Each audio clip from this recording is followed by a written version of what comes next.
se pose évidemment la question du vivre ensemble. Comment vit-on ensemble? En plus, si on a envie de mettre en pratique des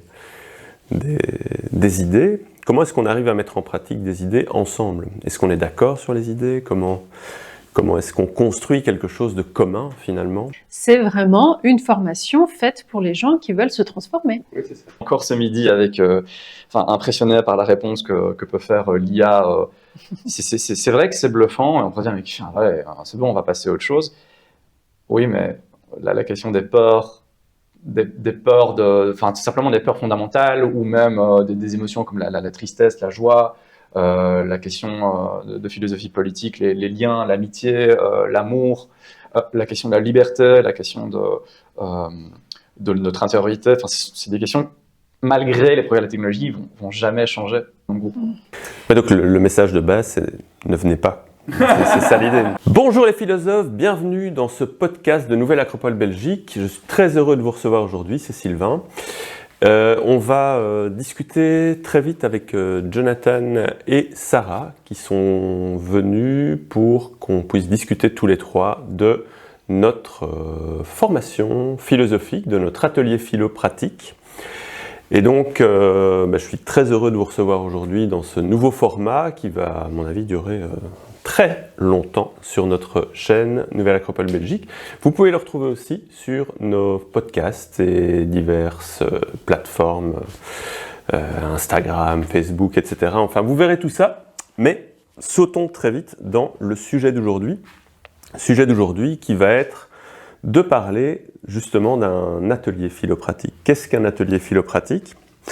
Et donc je vais déjà vous présenter ça, et puis après on va parler avec Sarah et Jonathan qui sont nos deux FA, c'est-à-dire formateurs, animateurs de ces ateliers, et on va pouvoir répondre à toutes vos questions en fait, parce que finalement on se base sur des questions qui nous ont été posées depuis très longtemps, depuis qu'on fait cet atelier, et cet atelier existe depuis 1957 et en Belgique depuis 1977, il y a eu des évolutions, mais on a reçu quand même pas mal de questions, on a amélioré aussi par rapport aux questions, on a à chaque fois fait avancer les choses. Et il y a encore des gens qui nous posent des questions récurrentes, et donc on va aujourd'hui répondre à tout ça avec vous. Très heureux de vous recevoir ici dans ce merveilleux studio de la chaussée d'Alzenberg à Saint-Gilles, et on va tout de suite se lancer dans, je vais vous présenter les grandes lignes de cette formation philosophique. Alors, d'abord, c'est une formation Orient-Occident. On va aborder la philosophie orientale, occidentale. On va travailler sur la philosophie indienne, romaine, grecque. Donc voilà, on va voyager entre l'Orient et l'Occident. Et l'idée est d'aller chercher des enseignements philosophiques pour les mettre en pratique dans le quotidien. Alors, on va avoir 3 volets à cette formation. Un volet, on va travailler à l'éthique, c'est-à-dire comment mettre en pratique des valeurs humaines dans le quotidien. C'est vraiment une chose à laquelle on est tous confrontés à un moment ou à un autre. Si on est un tout petit peu idéaliste, on a des valeurs humaines qui nous intéressent, des vertus, des choses qu'on aimerait bien voir mises en pratique dans le quotidien pour nous-mêmes et peut-être même pour la société qui nous entoure. Et c'est pas quelque chose qui est très simple. Et pourtant, évidemment, les Indiens, il y a très longtemps, ont répondu à ce genre de questions. Ils ont proposé des pistes d'action, de pratique. Les Grecs, évidemment, les Romains. Donc on va voyager à travers tout ça pour voir comment on peut mettre en pratique des idées. Parce que c'est vraiment important de pouvoir mettre en pratique des idées. On peut rêver, on peut avoir plein d'idées, mais si on n'arrive pas à les mettre en pratique, c'est un problème. C'est une première chose, on va revenir à ça tout à l'heure. Le deuxième volet de la formation, c'est, je pense, une des choses qui fait vraiment notre spécificité, parce qu'on fait beaucoup de formations, on trouve beaucoup à Bruxelles, et en Belgique et dans le monde, de formations en développement personnel, de formations qui vont qui vont permettre de travailler sur soi, qui vont permettre de travailler divers aspects de notre psychologie, un tas de choses comme celle-là. Mais vraiment quelque chose qui est spécifique à ce qu'on fait, c'est le deuxième volet qui est le volet sociopolitique de la formation, qu'on va aborder avec des philosophes comme Platon, comme les stoïciens, qui posent la question du vivre ensemble en fait. Et c'est une question qu'on se pose tous. Ici on est à Saint-Gilles, dans une commune avec, je pense, la commune où il y a le plus de nationalités différentes au sein de Bruxelles. Et ça pose évidemment la question du vivre ensemble. Et même dans une même culture, se pose évidemment la question du vivre ensemble. Comment vit-on ensemble? En plus, si on a envie de mettre en pratique des idées, comment est-ce qu'on arrive à mettre en pratique des idées ensemble? Est-ce qu'on est d'accord sur les idées? Comment est-ce qu'on construit quelque chose de commun finalement? Et comment on ne s'entretue pas aussi, parce que bon, ça c'est une grande question aujourd'hui, au XXIe siècle, une grande question. Et le troisième volet de la formation, philosophie de l'histoire, c'est de pouvoir se situer dans l'époque dans laquelle nous sommes aujourd'hui, et de voir en quoi on peut être utile dans cette époque, qu'est-ce qu'on peut faire aujourd'hui, au XXIe siècle, d'enseignements philosophiques comme ceux-là, comment on peut retirer des choses qui ont marché dans le passé et qui peuvent encore fonctionner aujourd'hui pour pouvoir faire avancer, disons-le, la civilisation, le monde dans lequel nous sommes aujourd'hui. Donc très important ces différents aspects, ça répond à des questions importantes, mais la base de tout ça, et c'est pour ça qu'on est là aujourd'hui, c'est la philosophie. Et la philosophie, vous qui nous suivez depuis longtemps, vous savez, on en parle dans nos conférences, dans nos formations, etc. Mais on va quand même redéfinir ça parce que c'est une base importante. Qu'est-ce que la philosophie? Est-ce que c'est juste des phrases de 5-6 lignes avec des mots compliqués ou du questionnement avec des choses très abstraites? Qu'est-ce que c'est que la philosophie et pourquoi c'est tellement important pour nous trois au moins et pour les personnes qui passent par chez nous de pouvoir pratiquer cette philosophie? Qui veut commencer? C'est vrai que quand on pense au terme philosophie ou au terme philosophe, dans le contexte, on peut l'associer à quelque chose de très intellectuel. Et évidemment, il y a une part intellectuelle à la philosophie. C'est ce qui a d'ailleurs placé la Grèce dans un cas un petit peu à part dans le cours de l'histoire, puisqu'à un moment donné, il y a eu une prise de conscience de la raison, du logos, par rapport au mythos. Donc c'est un peu une sortie de l'irrationalité, puisque la philosophie est aussi la mère des sciences. Mais la philosophie ne se limite pas à cette dimension purement intellectuelle. Et malheureusement, c'est vrai que si on veut un cours de philosophie, la plupart du temps, ça va être un cours de philosophie académique. On voit ça aussi beaucoup plus peut-être dans les écoles en France qu'en Belgique, où ils insistent vraiment sur un parcours et sur un cursus, tu pourras peut-être en dire plus après, sur un cursus vraiment philosophique à la sortie des humanités. Mais si on veut trouver une dimension autre que ça, c'est pas spécialement évident. Enfin, pour avoir moi-même eu des cours de philosophie, j'ai suivi le parcours d'un master en philosophie à l'université. J'étais super content d'un point de vue contenu, d'un point de vue culture, d'un terme de méthodologie. Mais c'est vrai que la partie vécue, qui est inclus en fait dans la manière dont les Grecs pratiquaient la philosophie, elle était absente. Et je le voyais bien dans le comportement des professeurs. C'est pas forcément des modèles de vie. En fait, ils sont ils sont très doués dans leur manière de parler, dans leur manière d'expliquer les concepts. Mais c'est vrai qu'en termes de modèle de vie, là, c'était un peu moins le cas. Et c'est vrai que c'est un peu ce qu'on aimerait essayer de restituer et de faire dans l'esprit des écoles de philosophie antique, c'est plutôt proposer un modèle d'être qui va forcément inclure des connaissances et comprendre des concepts. On va se baser sur des concepts des philosophes grecs et la philosophie orientale. Mais ça nécessite un vécu, notamment par la connaissance de soi, par l'investigation, par la connaissance de ses émotions, une expérience et qui vise une maîtrise de soi, à devenir un meilleur être humain. Merci.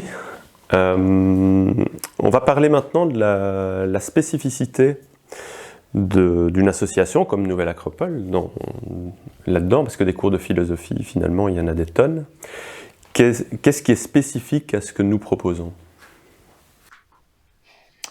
La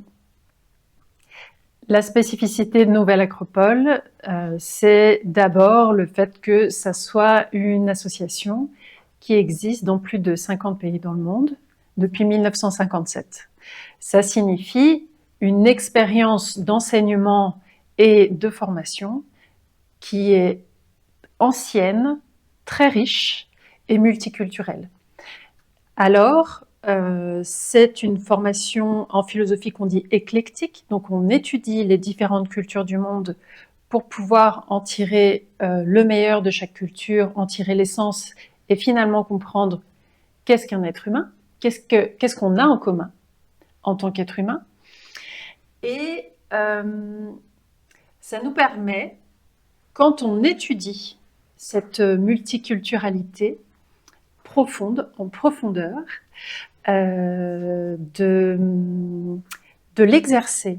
C'est-à-dire, on se dit, ok, qu'est-ce que moi, en agissant aujourd'hui, maintenant, ici, dans mon quotidien, je peux en tirer et qu'est-ce que je peux offrir au monde? Et alors, quel est le résultat? Quel est le résultat de cet enseignement de Platon?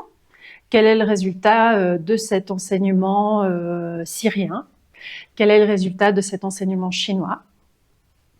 Ce qui nous amène à nous dire, ok, ça fonctionne pour moi, ça ne fonctionne pas pour moi.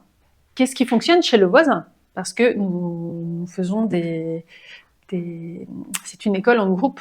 On étudie en groupe ensemble. Donc il y a cette idée de vivre ensemble, on expérimente le vivre ensemble. Qu'est-ce que ça fait aux voisins, ce même enseignement?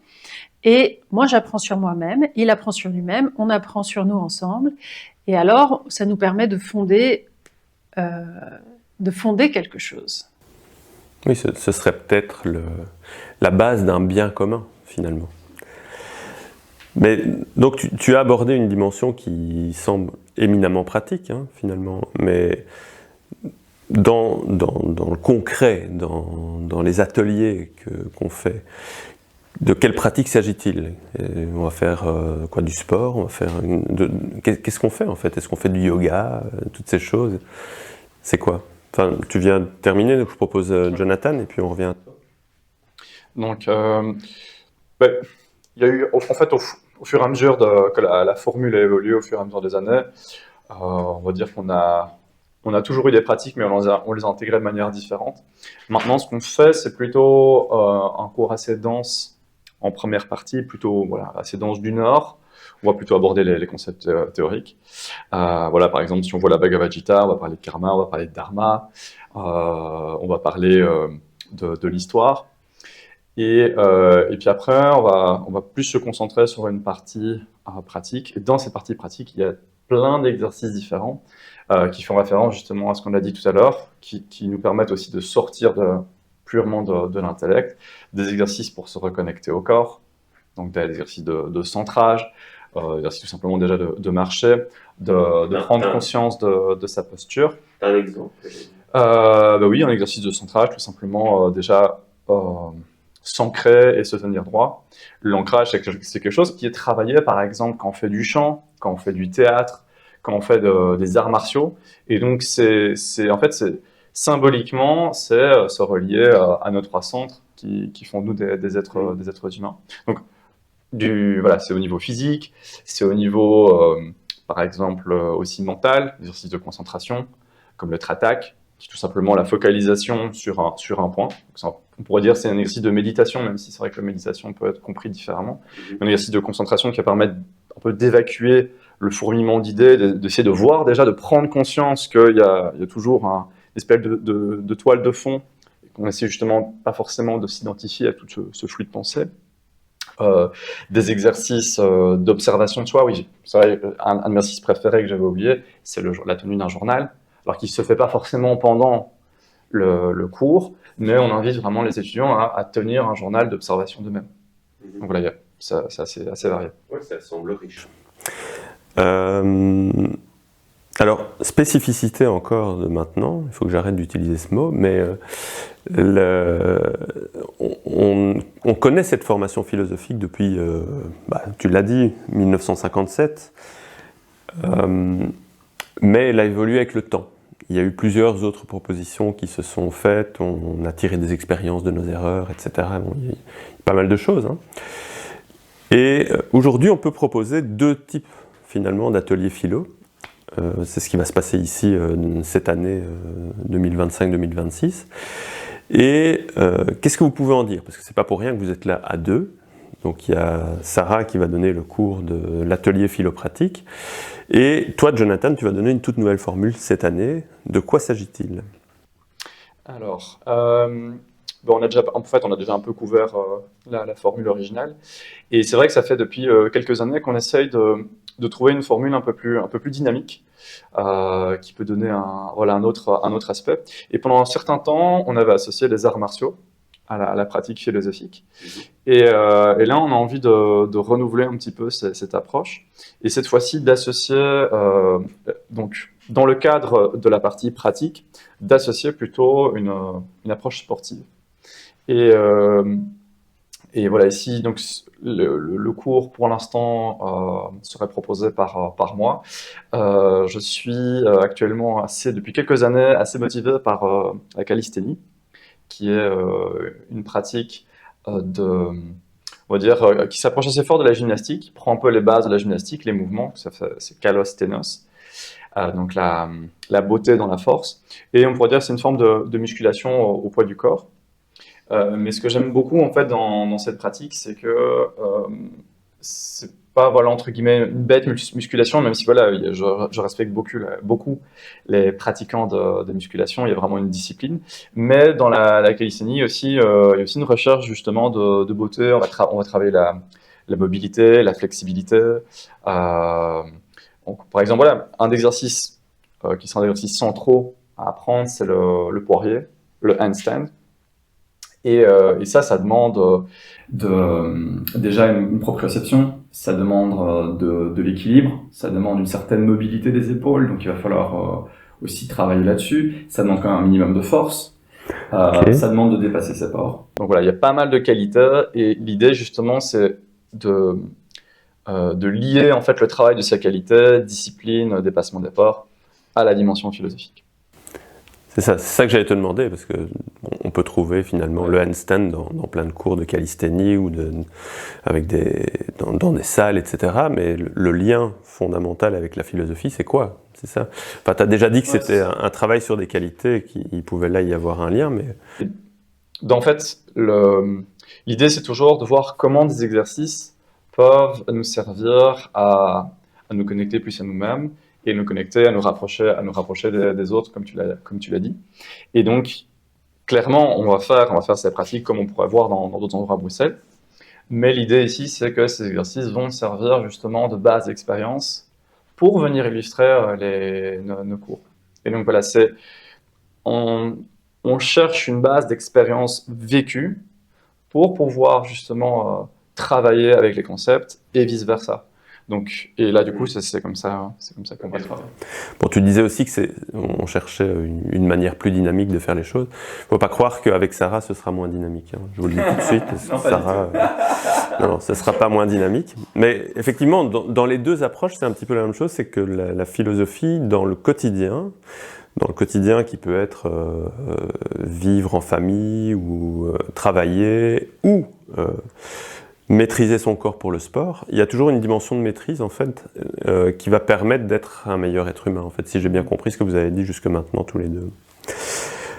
Ok, alors vous avez parlé de... John a parlé grec, oui, il a parlé grec. Sarah a parlé d'éclectisme, on a parlé de concepts, on a parlé d'étudiants, donc ça veut dire quoi? Il faut avoir fait l'UNIF pour faire ce cours, c'est pas possible autrement, on va rien comprendre. Minimum master, hein. Niveau master. Ça, ouais. Tu veux... Non, on peut venir évidemment comme on est. C'est très pratico-pratique. Ça n'est pas lié à des concepts avec des mots compliqués, même si de temps en temps il y a des mots en sanskrit, mais c'est pas grave. Tout le monde a survécu. Là, je sais que John a fait un master en philosophie. C'est pas mon cas. Moi, ça fait 10 ans que je suis les cours à Nouvelle Acropole et que depuis plusieurs années maintenant, je donne les cours de philosophie. Donc, c'est pas du tout indispensable d'avoir un préalable en philosophie. Oui, c'est ce qui nous rassemble tous d'ailleurs. Je pense que nous trois déjà en tant que formateurs, animateurs, on est un exemple de ça, c'est qu'on est tous passés, bon, moi il y a 15 ans maintenant, il y a prescription, mais par les cours, les mêmes, exactement les mêmes que ceux que des gens qui s'inscriraient aujourd'hui pourraient vivre. Et je pense que chez nous finalement il y a des ouvriers, il y a des ingénieurs, il y a des profs, il y a de tout, en fait, des informaticiens. Enfin, vraiment, il y a un petit peu tout type de personnes et il ne faut pas avoir fait un doctorat en philosophie pour pouvoir comprendre ça, si j'ai bien compris alors. Je ne sais pas si tu veux, toi, ajouter quelque chose par rapport à ça, c'est clair? Oui, toi, tu veux. J'ai envie de dire que c'est pour les personnes qui sont en quête de sens, de toute façon, et qui ont une envie, un besoin de passer à l'action. Ça, c'est très important parce que c'est très actif, hein, comme tu disais tout à l'heure.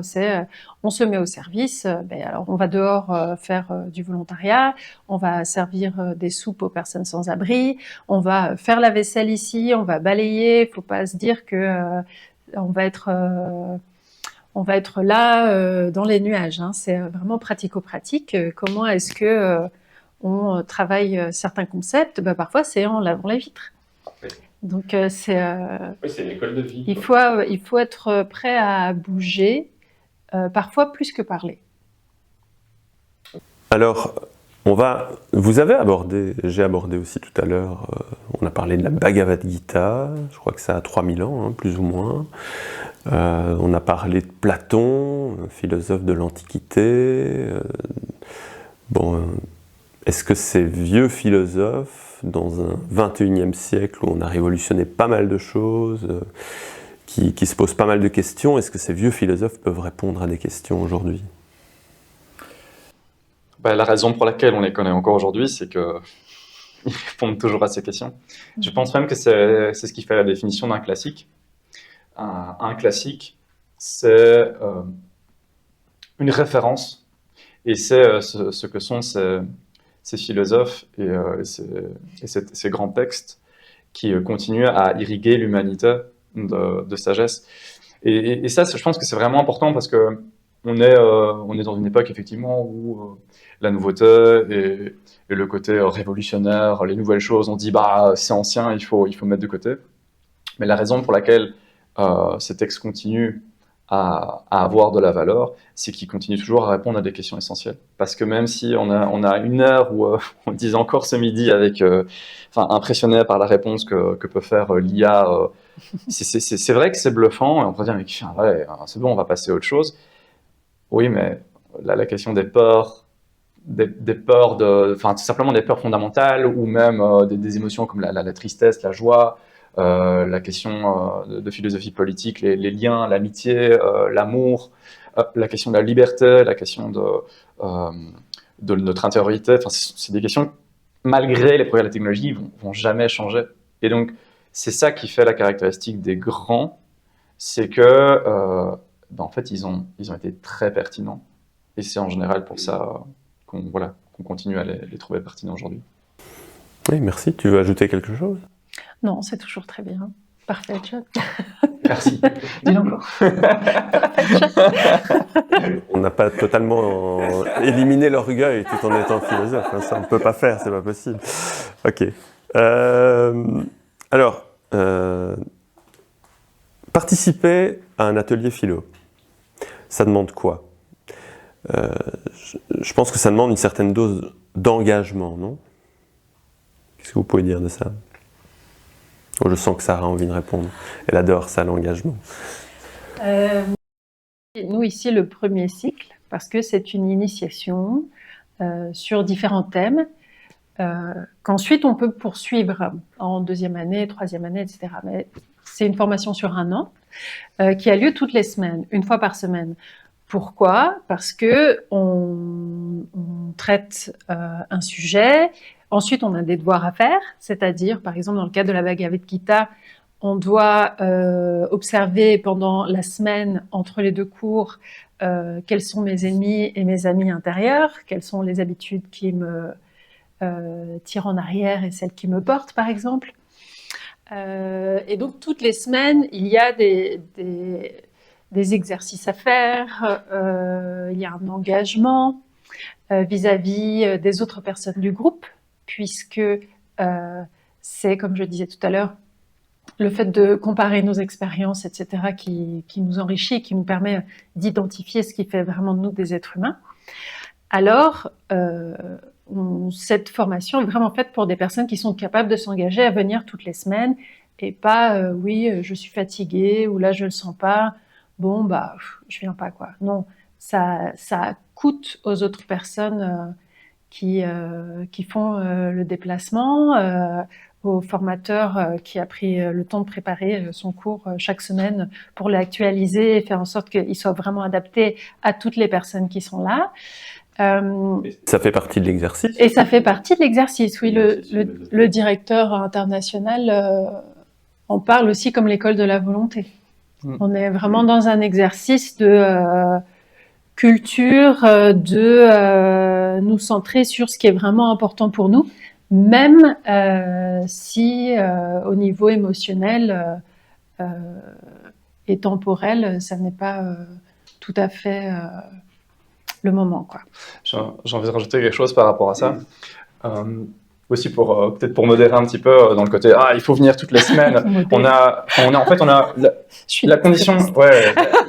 Je suis d'accord avec toi, mais la condition essentielle, c'est d'être motivé et engagé. Et voilà, on a eu, depuis des dizaines d'années, des profils totalement différents, des mères seules avec des enfants. Voilà, on a des personnes qui sont parfois qui ont une vie professionnelle ou une vie familiale très active, mais qui sont super motivées. Et en fait, nous, on préfère des personnes comme ça, qui sont super, mais qui vont nous dire, voilà, je sais pas être là à ce moment-là, je sais pas être là, mais qui sont là, qui viennent, qui se mettent à jour, que des personnes qui viennent en dilettante. Et en fait, c'est ça. En fait, d'expérience, c'est pas unique. Je pense que c'est vraiment pas lié uniquement à l'expérience. C'est pour n'importe quel type de cours qui demande un peu d'engagement. Et pour ça, Basic Fit l'a bien compris.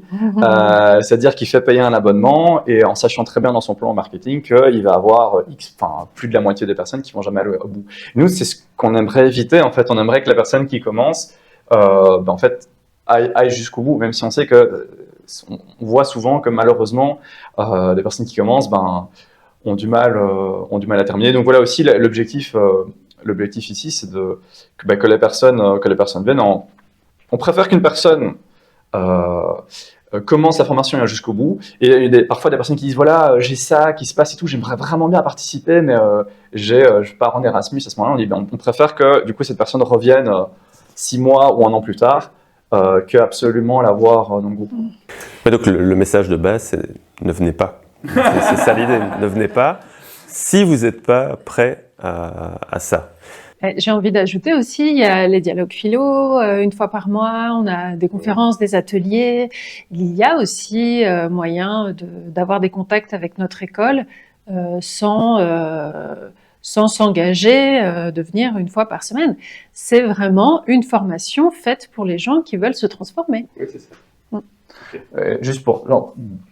Si on compare à n'importe quelle une pratique où on veut vraiment faire des progrès sérieux, 1 fois par semaine, c'est rien en fait. Les pratiques en arts martiaux, c'est minimum 3 ou 4 fois par semaine.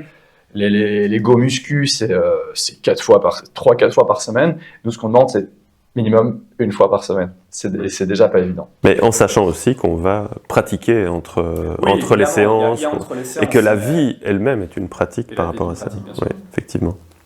Ok, mais pour encore un tout petit peu mieux comprendre et avant d'aller vers la clôture, je pense qu'il suffit d'aller sur Internet de temps en temps, et nous on est fort habitués à ça, plus trop maintenant, mais c'est vrai qu'on a déjà dit de nous qu'on était d'extrême droite, on a dit qu'on était d'extrême gauche, on a dit qu'on avait des sous-marins nucléaires. Vous trouvez ça sur Internet, c'est vrai, hein, vous pouvez voir.